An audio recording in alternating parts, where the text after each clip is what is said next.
अनुदेशकों की कई सारी समस्याएं हैं और इन समस्याओं में से एक समस्या थी स्थानांतरण की समस्या, जिसके लिए लगभग 1.5 सालों से ये काम फंसा हुआ था। लेकिन अब ये समस्या हल होती हुई नजर आ रही है। जहां एक तरफ जो अनुदेशकों की समस्याएं थी, जैसे कि मानदेय वृद्धि की, नियमितीकरण की, इन सारी समस्याओं के लिए उपचुनाव के बाद का समय दिया गया है, तो वही जो द्वितीय चरण का स्थानांतरण है उसके लिए पहले ही कुछ सुखद समाचार मिलने वाले, क्योंकि ऐसा कहा जा रहा है कि इस महीने या फिर दिवाली के तुरंत बाद जो स्थानांतरण है वो हो जाएंगे और जो अनुदेशक है उनको उनके हिसाब के विद्यालय में पहुंचा दिया जाएगा। फिलहाल ये जो प्रक्रिया है ये पूर्ण हो चुकी है, परियोजना भवन में हो चुकी है। बस अब ये एक क्रॉस चेकिंग हो रही है, जिससे एक ही विषय के 2 अनुदेशक एक विद्यालय में ना पहुंचे, इस वजह से एक क्रॉस चेकिंग हो रही है और इसके बाद तुरंत लिस्ट जारी कर दी जाएगी, जिसके बाद इन अनुदेशकों का जो स्थानांतरण है उसकी प्रक्रिया शुरू कर दी जाएगी और स्थानांतरण भी हो जाएगा। इसी के साथ जो अनुदेशकों की अन्य समस्याएं उस पर विक्रम सिंह जी ने बताते हुए कहा है कि जो 13 नवंबर को इसमें उपचुनाव है, उपचुनाव के तुरंत बाद उन्हें पूरा विश्वास है कि मुख्यमंत्री योगी आदित्यनाथ उनकी समस्याओं का हल कर देंगे, क्योंकि जैसा कि कहा गया है कि उपचुनाव के बाद समस्याओं का हल किया जाएगा और सभी अनुदेशक टकटकी लगाए बैठे हुए हैं कि जल्द ही उनके लिए कोई अच्छा सा शासनादेश जारी होगा, जिससे अनुदेशकों के जीवन में खुशियां आएंगी। इसी के साथ आपको बता दें, प्रदेश अध्यक्ष विक्रम सिंह जी ने एक मुख्यमंत्री योगी आदित्यनाथ से मुलाकात के लिए भी अर्जी लगा दी है। उन्होंने कहा है कि जैसे ही मुख्यमंत्री योगी आदित्यनाथ से उनकी मुलाकात होगी, एक बार फिर से अनुदेशकों की समस्याओं को वो उठाते हुए सभी समस्याओं को विस्तार से उनके सामने रखेंगे। ज्यादा जानकारी देते हुए विक्रम सिंह जी ने क्या कुछ कहा, आप भी सुनिए।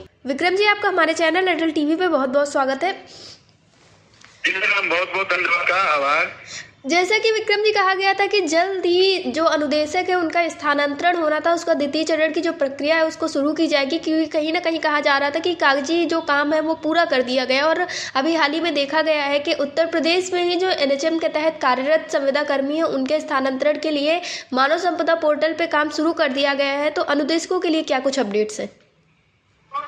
ये जो द्वितीय चरण का जो बहुप्रतीक्षित आदेश आने वाला था जी, तो उसमें शासन का आदेश मिल चुका है जी, और परियोजना कार्यालय से भी जो भी फॉर्मेलिटी थी उसको पूरा कर लिया गया है जी। अब थोड़ा उसमें क्रॉस चेकिंग की प्रक्रिया चल रही है जी, क्योंकि पिछले कुछ ऐसी खामियां आई थी कि जिस आवश्यक थे उस विद्यालय पे भी ट्रांसफर हो गया था जी। तो एक बहुत समस्या पैदा हुई थी कि जहाँ पहले से अनुदेशक है वहाँ फिर उसी विषय का अनुदेशक जब पहुंचा तो कहीं न कहीं एक समस्या पैदा हुई प्रधानाध्यापक को और खंड शिक्षा अधिकारी को और जिला बेसिक शिक्षा अधिकारी। तो इस बार वो गलतियां ना हो, खामियां ना आए, इसके लिए विभाग क्रॉस चेकिंग कर रहा है और NIC भी इसको लेकर क्रॉस चेकिंग कर रही है और जैसे ही चेकिंग हो जाएगी वैसे ही ये आदेश जारी हो जाएगा कि किसको कौन सा विद्यालय अलॉट हुआ है। हमें लगता है इस महीने और नहीं तो इस महीने जैसे ही दीपावली समाप्त होगा ये आदेश आ जाएगा जी। यानी कि विक्रम जी, ये कहा जाए कि जो समस्याएं दिवाली तक कही जा रही थी हल होने के मानदेय और ये इन सबको छोड़ के जो द्वितीय चरण का ट्रांसफर था उसकी प्रक्रिया पूर्ण हो रही है और जल्द ही ये खुशखबरी अनुदेशकों को मिल जाएगी। जी, आप कह सकती हैं कि द्वितीय चरण की ट्रांसफर जो लगभग 1.5 साल से पेंडिंग था वो लगभग अब पूरा होने जा रहा है और बहुत जल्द ही उसका आदेश आ जाएगा जी। विक्रम जी, वैसे तो अभी अनुदेशकों की समस्याओं के जो अन्य हल थे उनके लिए तो दिवाली तक का समय दिया गया था, लेकिन अब मुख्यमंत्री योगी आदित्यनाथ ने बोल दिया कि ये उपचुनाव के बाद में होगा। तो उपचुनाव के बाद आप लोगों की क्या रणनीति होगी और क्या उसके पहले आप लोगों की कोई मुलाकात प्रस्तावित है?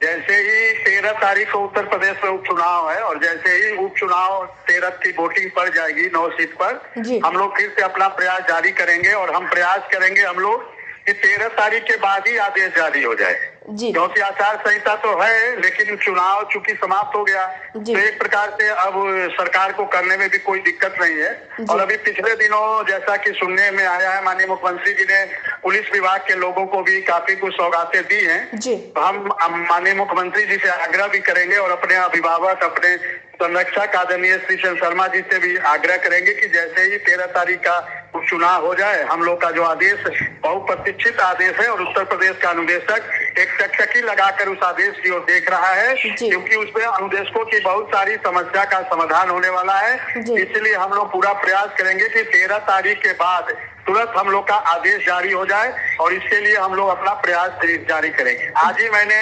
माननीय मुख्यमंत्री जी के कार्यालय पर मिलने के लिए समय मांगा है। यदि समय मिल जाएगा तो मैं भी जाकर माननीय मुख्यमंत्री जी से मुलाकात करूंगा और अपनी बातों को वहाँ रखूंगा जी। विक्रम जी, अटल टीवी से जुड़ने के लिए धन्यवाद। धन्यवाद।